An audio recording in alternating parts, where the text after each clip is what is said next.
पुराने गांव का रहस्यमय डरावना किस्सा। पुराने जमाने में एक छोटा सा गांव था जो घने जंगलों के बीच बसा हुआ था। उस गांव का नाम था कालीपुर।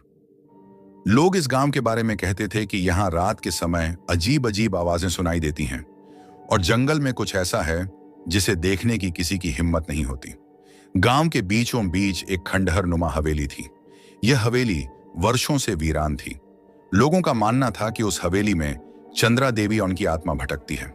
चंद्रा देवी इस गांव की एक धनी महिला थी, लेकिन उनका अंत बड़ा दर्दनाक हुआ था। कहते हैं कि उन्हें उनके अपने परिवार ने दौलत के लालच में मार दिया था। उनकी चीखें आज भी हवेली की दीवारों में कैद थीं।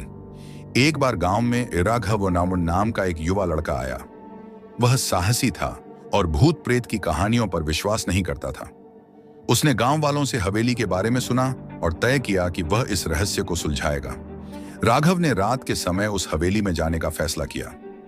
चांदनी रात थी, लेकिन हवेली के पास पहुंचते ही अंधेरा और घना हो गया। हवेली की खिड़कियां खुद ब खुद हिल रही थीं, जैसे कोई अंदर से उन्हें खोलने की कोशिश कर रहा हो। राघव ने अपने साथ लाए हुए लालटेन को जलाया और दरवाजा खोलकर अंदर चला गया। हवेली के अंदर की फर्श टूट चुकी थी, दीवारों पर अजीब सी तस्वीरें बनी थीं और हर जगह धूल की परत जमी थी। तभी उसे लगा कि कोई उसके पीछे चल रहा है।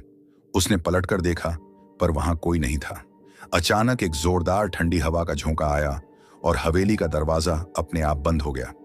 राघव को लगा कि यह उसका भ्रम है, लेकिन तभी उसे सीढ़ियों के ऊपर से एक औरत के हंसने की आवाज सुनाई दी। वह आवाज इतनी डरावनी थी कि राघव का शरीर कांपने लगा। उसने लालटेन उठाई और सीढ़ियों की तरफ देखा। सीढ़ियों पर सफेद साड़ी पहने एक महिला खड़ी थी। उसका चेहरा धुंधला था, लेकिन उसकी आंखें चमक रही थीं। वह धीरे धीरे राघव की ओर बढ़ने लगी। राघव के पैर जैसे जमीन में जम गए। महिला ने अपनी भयानक आवाज में कहा, तुमने मेरी नींद क्यों खराब की? अब तुम भी यहां हमेशा के लिए रहोगे। राघव ने भागने की कोशिश की, लेकिन उसके चारों ओर एक अदृश्य दीवार बन गई। वह चिल्लाने लगा, पर उसकी आवाज बाहर नहीं जा रही थी।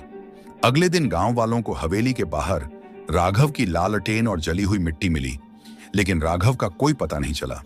उस दिन के बाद गांव वालों ने कालीपुर की हवेली की तरफ देखना भी छोड़ दिया। कहते हैं, जो भी उस हवेली में जाता है वह कभी लौट कर नहीं आता। और आज भी जब चांदनी रात होती है, लोग हवेली से आती डरावनी हंसी की आवाज सुनते हैं। कहते हैं, कुछ रहस्य कभी नहीं सुलझने चाहिए।